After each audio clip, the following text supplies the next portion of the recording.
أعوذ بالله من الشيطان الرجيم بسم الله الرحمن الرحيم زين للناس حب الشهوات من النساء والبنين والقناطير المقنطرة من الذهب والفضة والخيل المسومة والأنعام والحرث ذلك متاع الحياة الدنيا واللہ عنده حسن المآب۔ کل کی آیات میں ہم نے پڑھا اور سنا کہ کافروں اور منکروں نے مال و دولت کے نشے میں چور ہو کر اللہ تبارک و تعالیٰ کی آیات اور اللہ تعالیٰ کی کتابوں کا انکار کیا، اور نصارہ کے اتنے بڑے عالم ابو حارثہ بن علقمہ کا جو واقعہ سنا کہ اس نے خود اپنی زبان سے گواہی دی کہ اتشتم رجلا من المرسلین وبشر به عیسیٰ، کہ آپ ایسے آدمی کو گالی دیتے ہو جو رسولوں میں سے ہے اور عیسیٰ علیہ السلام نے جس کی آمد کے بارے میں بشارت دی ہے۔ تو یہ لوگ حضرت نبی علیہ السلام کے بارے میں اور قرآن شریف کے بارے میں اچھی طرح جانتے تھے، اس کے باوجود بھی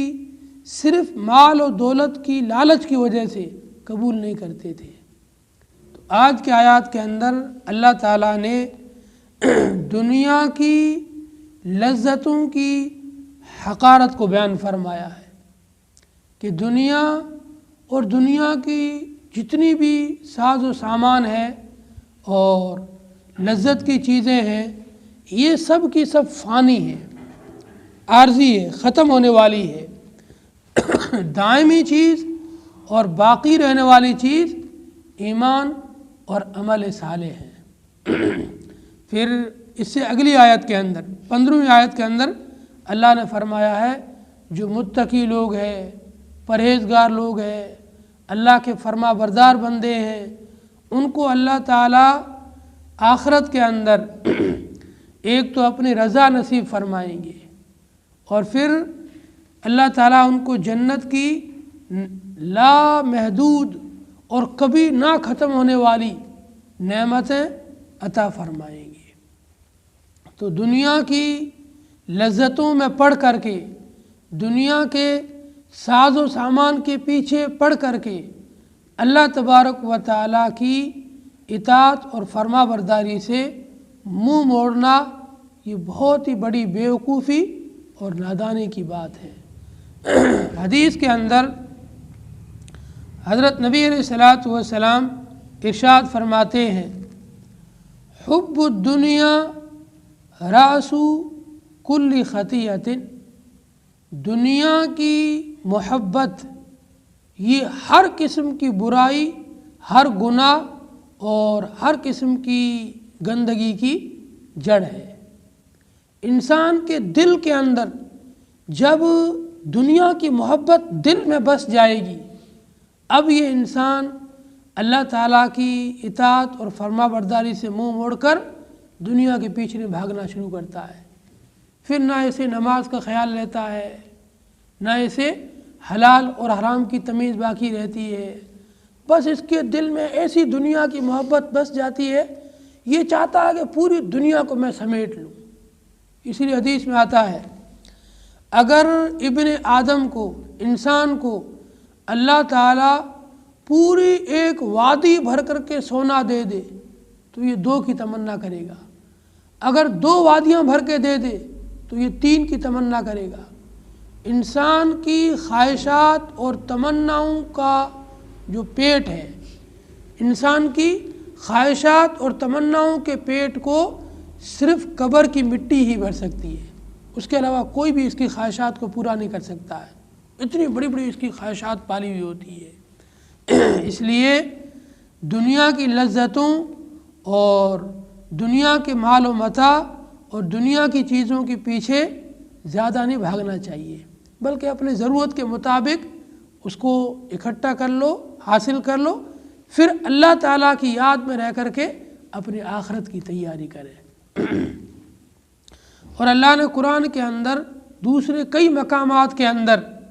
دنیا کے ساز و سامان اور مال و متاع کو جو ہے فتنہ بتایا ہے کہ ہم نے تمہیں اولاد دی ہے اور ساز و سامان دیا ہے فتنتاً، آزمائش کے طور پر، امتحان کے طور پر۔ اللہ تعالیٰ نے ہر انسان کے دل میں دنیا کی محبت کو ڈالا ہے، اور یہ دنیا کی محبت ہر انسان میں ایک درجے میں ہوتی ہے، لیکن یہ دنیا کی محبت غلو کر جاتی ہے، دنیا کی محبت میں انسان غلو کر جاتا ہے، تو یہ دنیا کی محبت کا غلو انسان کے لیے مہلک ہے اور ہلاک کرنے والی چیز ہے۔ ورنہ فطری طور پر اللہ نے ہر انسان کے دل میں دنیا کی محبت تو رکھی ہے، آزمائش اور امتحان کے طور پر، تاکہ کون اس محبت کو اللہ تعالیٰ کی محبت پر غالب نہیں کرتا ہے۔ جس نے دنیا کی محبت کو اللہ کی محبت پر غالب کر دیا یہ ناکام ہو جائے گا، اور جس نے دنیا کی محبت پر اللہ کی محبت کو غالب رکھا یہ دنیا کے ہوتے ہوئے بھی کامیاب ہو جائے گا۔ بہت سے لوگوں کو اللہ نے خوب مال دیا، اتنا مال دیا کہ خزانے کے خزانے بھرے پڑے ہیں، اگر ان کا حساب کیا جائے گا تو کئی دنوں تک لگ جائیں گے حساب کرنے والوں کو بھی، لیکن ان کے دل کے اندر دنیا کی محبت نہیں ہے، دل میں اللہ کی محبت غالب ہے، تو دنیا ان کو نقصان نہیں پہنچا سکتی ہے۔ جیسے صحابہ کرام کی مثال تھی، صحابہ کرام میں حضرت عبد الرحمن بن عوف، حضرت عثمان غنی، یہ بڑے مالدار صحابی تھے، اتنا مال تھا کہ خزانے کے خزانے دراہم سے اور دینار سے بھرے ہوئے ہیں، پورے کمرے اور ہول بھرے ہوئے ہیں، اور ان خزانوں کے بھرے پڑے ہیں، اور ان کی جو ہے خادموں کے پاس میں چابیاں پڑی ہوئی ہیں۔ جب کوئی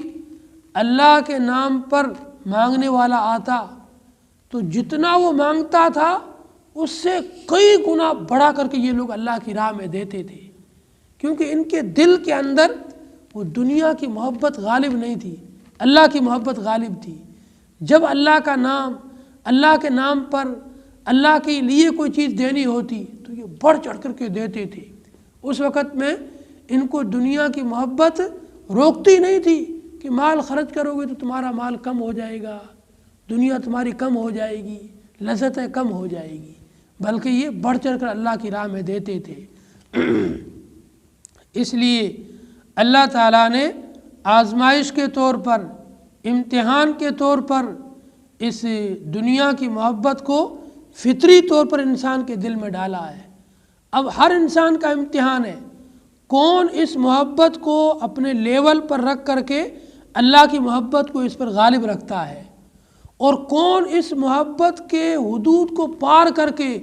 دنیا کی محبت کو اللہ کی محبت پر غالب کر دیتا ہے۔ یہ امتحان اور آزمائش ہے۔ زُيِّنَ لِلنَّاسِ حُبُّ الشَّهَوَاتِ مِنَ النِّسَاءِ وَالْبَنِينَ وَالْقَنَاطِيرِ الْمُقَنطَرَةِ مِنَ الذَّهَبِ وَالْفِضَّةِ وَالْخَيْلِ الْمُسَوَّمَةِ وَالْأَنْعَامِ وَالْحَرْثِ، خوبصورت بنا کر پیش کی گئی لوگوں کے لیے شہوتوں کی، لذتوں کی محبت۔ شہوات کو ان چیزوں کو بولتے ہیں جس سے انسان لذت حاصل کرتا ہے، تو لذت حاصل کرنے والی چیزوں کی محبت لوگوں کے لیے مزین کر دی گئی، اچھی بنا کر پیش کی گئی، ان کو بھلی لگنے لگی، اچھی لگنے لگی لوگوں کو۔ من النساء، اب شہوت کی چیزیں کون کون سی ہیں، اس میں سے کچھ خاص چیزوں کو بیان کیا۔ من النساء، عورتیں۔ دنیا میں سب سے بڑا جو مردوں کے لیے فتنہ ہے وہ عورتیں ہیں، اس کے بارے میں حدیث بھی ہے۔ نبی علیہ الصلوۃ والسلام نے ارشاد فرمایا، ما ترکت فتنة للرجال ما ترکت بعدی فتنة من النساء للرجال، او کما قال النبی صلی اللہ علیہ وسلم کہ میں نے میرے بعد مردوں کے لیے عورتوں سے بڑھ کر کوئی فتنہ نہیں چھوڑا ہے۔ مردوں کے لیے سب سے بڑا فتنہ عورت ہے۔ اب یہ اپنی عورت بھی ہو سکتی ہے اور غیر عورتیں بھی ہو سکتی ہیں۔ غیر عورتیں مردوں کے لیے فتنہ اس طور پر ہے کہ جب انسان غیر عورت کو دیکھتا ہے تو اس کے دل کے اندر ایک ناجائز اور حرام شہوتیں ابھرتی ہے، اس لیے غیر عورتیں بھی اس کے لیے فتنہ۔ اور اپنی عورت جو ہے، اپنی جو نکاح میں آئی ہے، وہ عورت اس کے لیے اس طرح فتنہ بنتی ہے کہ اس عورت کی محبت میں آ کر کے یہ ناجائز طریقے اختیار کرتا ہے کمائی کے، کہ مجھے اپنی عورت کو بہت خوش رکھنا ہے، مجھے اپنی عورت کے لیے مہنگے مہنگے چیزیں لانی ہیں۔ تو عورت کو خوش کرنے کے لیے، عورت کی مرادوں اور تمناؤں اور خواہشات کو پورا کرنے کے لیے یہ کمائی کے ناجائز طریقے اختیار کرتا ہے، حلال حرام کی تمیز کو چھوڑ دیتا ہے۔ اس طریقے سے عورتیں مردوں کے لیے فتنہ بن گئی ہے۔ اس لیے مرد کو چاہیے غیر محرم عورتوں سے اپنی نظر کو بچا کر رکھے۔ حدیث میں آتا ہے النظر سہام من سہام ابلیس، سہم من سہام ابلیس، کہ انسان کی جو نظر ہوتی ہے یہ نظر ابلیس کے زہریلے تیروں میں سے ایک تیر ہے۔ جب نظر جا کے کسی جگہ پر پڑتی ہے تو نظر پڑنے کی وجہ سے اس نے جو کسی دوسرے کو دیکھا ہے، اس دیکھنے کا اثر اس کے بدن میں پہنچے گا ہی پہنچے گا۔ اس لیے اپنی غیر محرم مردوں سے اپنی نظر کو بچا کر رکھنا چاہیے، ورنہ یہ غیر محرم عورتیں اس کے لیے فتنہ بن جائے گی۔ اور اپنی عورت کی تمناؤں اور مرادوں کو پورا کرنے کے لیے انسان کو کمائی کے حلال اور حرام کے تمیز فرق کو ختم نہیں کرنا چاہیے، بلکہ حلال راستوں پر رہ کر کے اپنی جائز تمناؤں کو پورا کرنا چاہیے، حرام سے بچنے کی کوشش کرنی چاہیے۔ مزین کر دیا گیا لوگوں کے لیے شہوتوں اور لذتوں کی محبت کو عورتوں میں سے، والبنین، اور اولاد میں سے، بیٹوں میں سے۔ آدمی اپنی اولاد کی محبت میں آ کر کے غلط راستے اپناتا ہے۔ میں اپنی اولاد کے لیے ذخیرہ اکٹھا کر لوں، مال و دولت جمع کر لوں، پھر حلال و حرام کی تمیز جو ہے فرق بھول جاتا ہے۔ والقناطیر المقنطرتی، اور بڑے بڑے ڈھیر، من الذهب والفضة، سونے اور چاندی کے۔ آدمی چاہتا ہے کہ میں سونا چاندی کے ڈھیر جمع کر لوں، بہت سارے پیسے جمع کر لوں۔ وہ جو حدیث بھی سنائی تھی، انسان کو اگر اللہ ایک سونے کی وادی دے دے 2 کی تمنا کرے گا، 2 کی دے دے تو 3 کی تمنا کرے گا، اس کا پیٹ تو قبر کی مٹی ہی بھرے گی۔ والخیر المسومتی، اور نشان لگے ہوئے عمدہ اور بہترین گھوڑے، والانعامی، اور مویشی، والحرث، اور کھیتی۔ یہ سب دنیا کی لذت حاصل کرنے کی چیزیں ہیں۔ عورتیں ہیں، بیٹے ہیں، بہترین سواریاں ہیں، سونا چاندی ہے، مویشی ہے، اور کھیتی باڑی ہے۔ ان کے ذریعے سے انسان دنیا میں آرام، عیش، راحت، لذتیں حاصل کرتا ہے۔ ذالک متاع الحیات الدنیا، یہ دنیا کی زندگی کا ساز و سامان ہے۔ متاع بولتے ہیں ساز و سامان کو، یہ دنیا کی زندگی کا ساز و سامان ہے۔ واللہ عندہ حسن المآب، اللہ تبارک و تعالیٰ کے یہاں بہترین ٹھکانہ ہے، بہترین رہنے کی جگہ ہے۔ اللہ تبارک و تعالیٰ کے یہاں دنیا کے ساز و سامان کی اگر ذرا بھی قدر اور اہمیت ہوتی تو اللہ تعالیٰ کسی کافر کو ایک گھونٹ پینے کے لیے پانی بھی نہیں دیتے۔ لیکن اللہ کی نگاہوں میں دنیا کی چیزوں کی کوئی حیثیت نہیں ہے۔ حدیث میں آتا ہے لو کان عند اللہ جناح بعوضۃ، اگر اللہ تبارک و تعالیٰ کے یہاں